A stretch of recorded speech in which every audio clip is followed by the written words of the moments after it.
Olá, parceiro, tudo bem? Dando sequência aos nossos vídeos do módulo Secretaria, hoje a gente vai apresentar como que você consegue fazer o cadastramento de um novo aluno. Então, seguindo no nosso menu na barra superior, eu vou vir aqui na opção Alunos. Quando eu adentro a opção Alunos, eu tenho logo de cara a pesquisa de aluno. Então, aqui na minha pesquisa de aluno, é bom você ter como boas práticas o processo de efetuar a pesquisa antes de fazer um novo cadastramento. Principalmente se a sua base veio de conversão, tá, para ter certeza absoluta que essa criança ela já não está cadastrada. Então, eu vou clicar aqui na lupa, não me deu nenhum retorno, agora eu consigo prosseguir com a minha opção de novo aqui na parte inferior da tela. Clicando no novo, ele me traz a tela rápida de matrícula, que é o assistente de matrícula de alunos. Então, eu vou fazer o preenchimento aqui do nome da criança. E no meu campo à esquerda, eu tenho o código do aluno. O código do aluno existe, a opção dentro do sistema hoje da parametrização da sequência especial, ou seja, o próprio sistema, ele olha em que número havia parado o código do aluno e atribui de forma automática, sem você precisar digitar absolutamente nada nesse campo. A partir do momento que você gravar a tela, ele atribui o código do aluno sendo o próximo número, tá? Para que seja feita essa parametrização, é necessário que você entre em contato com o setor responsável pelo seu atendimento. Como no caso, nessa minha base de teste, eu não tenho uma sequência especial atribuída, eu vou fazer a digitação do código que eu quero. Então, eu vou colocar aqui o 800. A partir do momento que eu digito o código, eu libero aqui o campo de calcular dígito. E obrigatoriamente eu preciso utilizar esse calcular dígito. O que que é calcular dígito? O sistema, ele tem um dígito verificador, tá. Então, a partir do momento que eu marco calcular dígito, esse meu número que a princípio seria 800, o sistema automaticamente vai acrescentar mais um número, então ele passa a ser 8.000 e o número que o sistema acrescentar, que é um número aleatório. Então, seguindo aqui, eu vou atribuir os dados do aluno. Só para dar um overview aqui sobre essa tela, eu tenho aqui o campo de dados pessoais do aluno, telefones do aluno, endereço e dados da matrícula dele. Só nesse retângulo aqui da família é que eu tenho os dados vinculados a pai, mãe, responsável financeiro, pedagógico e fiador. Então, vou prosseguir aqui com o cadastramento dos dados do aluno, seu respectivo local de nascimento, a sua nacionalidade, religião não é um campo obrigatório, profissão também não, obviamente, instrução também não, e e-mail é sempre bom alimentar, principalmente se você tiver o endereço de e-mail da criança, tiver aquele e-mail institucional do colégio, no nome da criança ou com um código de aluno dela, tá? É sempre bom fazer a alimentação aqui, porque é possível fazer o envio de comunicação, de comunicado para eles através do Educacional Cloud. Vou apontar aqui o sexo da criança, feminino nesse caso, e vou prosseguir para a parte aqui da família. Aqui eu vou digitar o nome do pai, tá? E a partir do momento que eu digito esse nome, obrigatoriamente eu preciso clicar aqui nessa lupinha. Qual que é a função da lupa? Ela faz o vínculo do nome da pessoa que eu acabei de digitar com uma tabela interna dentro do sistema que a gente chama de tabela de pessoas, tá bem? Sem eu clicar nessa lupa, o sistema não vai fazer o cadastro dessa pessoa, ok?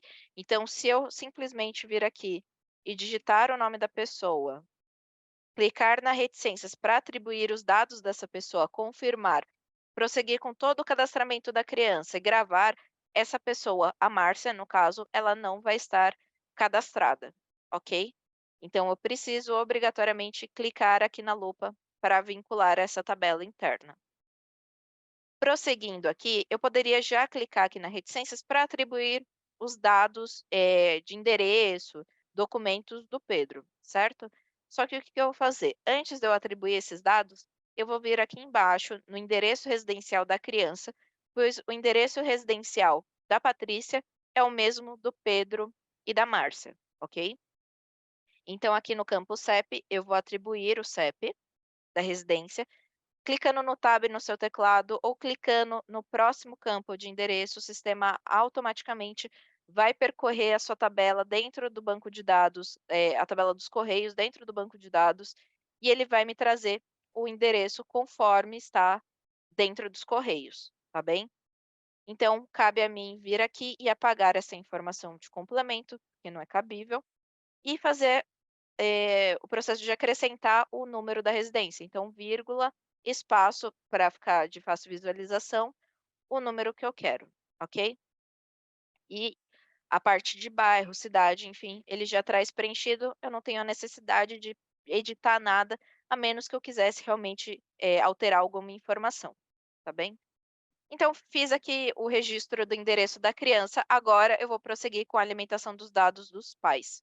Vou clicar aqui na reticências ao final da linha do pai, e aí eu tenho o meu primeiro campo sendo o endereço residencial. Para que eu não precise digitar novamente o CEP, efetuar a busca, eu venho diretamente aqui com reside com o aluno. Ele traz exatamente a informação que eu havia cadastrado para o aluno, tá? E exatamente a mesma informação. Aqui embaixo eu tenho meus campos de telefone. O campo de telefone, ele te permite a digitação dos números.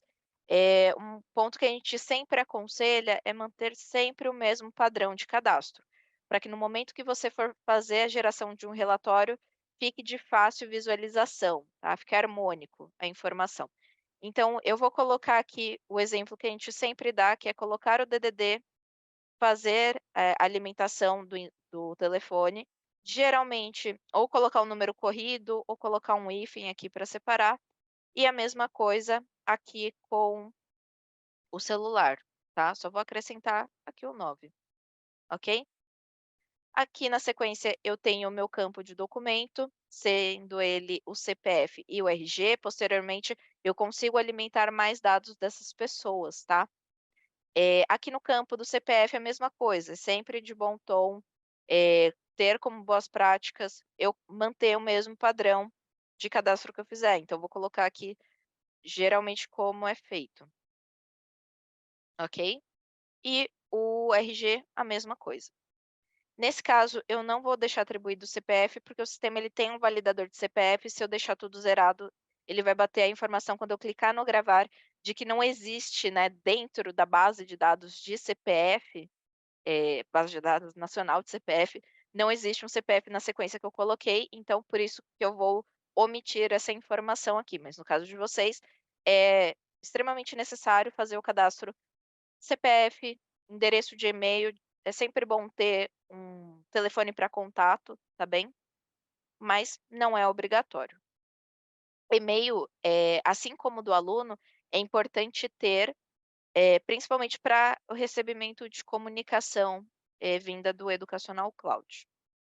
Na sequência, eu tenho aqui meu campo de diversos, onde eu posso dizer se essa pessoa é uma pessoa falecida, sua respectiva data de nascimento, a sua profissão, seu país de nascimento e seu estado civil. Aqui eu vou colocar como casado e vou confirmar.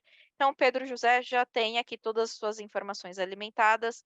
Vou clicar agora na reticências da Márcia, fazer as alimentações que eu quero e vou clicar no OK para ele me retornar na tela anterior, certo? E agora a gente chega no campo do responsável financeiro, pedagógico e fiador. No responsável financeiro e pedagógico, caso ele seja a mãe ou o pai, ou às vezes, de repente, até mesmo o próprio aluno, se eu clicar nessa setinha, ele me traz já essas pessoas. Então, basta que eu selecione uma delas. Então, vou dizer aqui que é o Pedro. Mas se porventura o responsável pedagógico é uma terceira pessoa que nenhuma das mencionadas até então, o que que eu vou fazer? Eu vou escrever o nome dessa pessoa, vou clicar na lupa e prosseguir novamente com o cadastro dela. Perfeito? Ah, não, eu me equivoquei, responsável pedagógica não vai ser a Rosa, realmente vai se manter o Pedro. Então, o que que eu faço? Eu clico aqui na setinha, eu apago a informação que eu havia alimentado, clico nessa seta e atribuo o responsável que eu queira, tá bem? O fiador é o único campo onde eu não consigo fazer atribuição de endereços, documentos, e-mail, telefone, tá? Mas esse preenchimento pode ser feito posteriormente diretamente na pessoa. Na sequência aqui eu tenho meu parentesco, então, por padrão do sistema, ele já traz aqui o pai como parentesco pai, aqui o do mãe, parentesco mãe, assim como o pronome de tratamento pai e mãe. E aqui, como eu disse que o Pedro é o responsável financeiro pedagógico, o próprio sistema já identifica e já joga aqui o parentesco pai, tratamento pai, assim como na linha de baixo, ok? Não vou fazer o cadastramento de nenhum telefone da criança, mas é sempre bom fazer o cadastro caso tenha algum telefone, principalmente residencial. Parceiro, sabendo o quanto seu tempo é precioso, nós decidimos dividir esse vídeo em duas partes, sendo que ele tem muitos detalhes e é super importante que você esteja ciente de todos eles, ok? Então, essa foi a primeira parte do nosso vídeo de como cadastrar novos alunos. Eu peço que você continue com a gente e assista a segunda parte com a finalização desse processo. Qualquer dúvida, nós continuamos à disposição e até o próximo vídeo.